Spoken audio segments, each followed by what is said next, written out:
ನಾಡಿನ ಸಮಸ್ತ ಮತದಾರ ಬಂಧುಗಳಿಗೆ ನಿಮ್ಮ ಪ್ರೀತಿಯ ಮದನ್ ಪಟೇಲ್ ಮಾಡುವ ನಮಸ್ಕಾರಗಳು. ಈಗಾಗಲೇ ಕರ್ನಾಟಕದಲ್ಲಿ ಮೊದಲನೇ ಹಂತದ ಚುನಾವಣೆ ಮುಗಿದಿದೆ.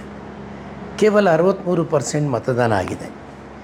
ವಿಶೇಷವಾಗಿ ಬೆಂಗಳೂರಿನಲ್ಲಿ ಕೇವಲ 50% ಮತದಾನ ಆಗಿದೆ.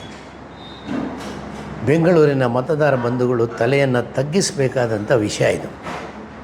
ಇವತ್ತು ಯಾರು ಮತವನ್ನು ಮಾಡೋದಿಲ್ವೋ ಅವರು ಯಾವುದೇ ಅಭಿವೃದ್ಧಿ ಕಾರ್ಯಗಳ ಬಗ್ಗೆ ಪ್ರಶ್ನೆಗಳನ್ನು ಮಾಡುವ ಹಕ್ಕನ್ನು ಕಳ್ಕೊಳ್ತಾರೆ.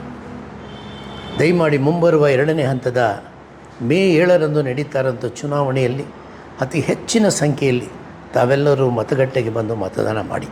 ಪ್ರಧಾನಿ ಮೋದಿಯವರು 2014 ಮತ್ತು 2019ರಲ್ಲಿ ಈ ದೇಶದ ಜನತೆಗೆ ನೀಡಿದಂಥ ಯಾವುದೇ ಭರವಸೆಗಳನ್ನು ಈಡೇರಿಸದೆ ಈ ದೇಶದ ಜನತೆ ಕೈಗೆ ಚೆಂಬನ್ನು ಕೊಟ್ಟಿದ್ದಾರೆ.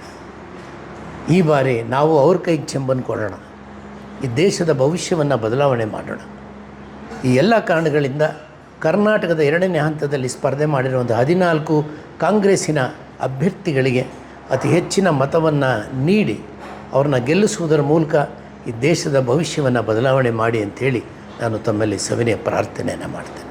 ನಾನು ನಿಮ್ಮ ಮದನ್ ಪಟೇಲ್, ಕಲಾವಿದ, ಪ್ರಧಾನ ಕಾರ್ಯದರ್ಶಿ, ಕರ್ನಾಟಕ ಕಾಂಗ್ರೆಸ್ ಸಮಿತಿ, ಬೆಂಗಳೂರು.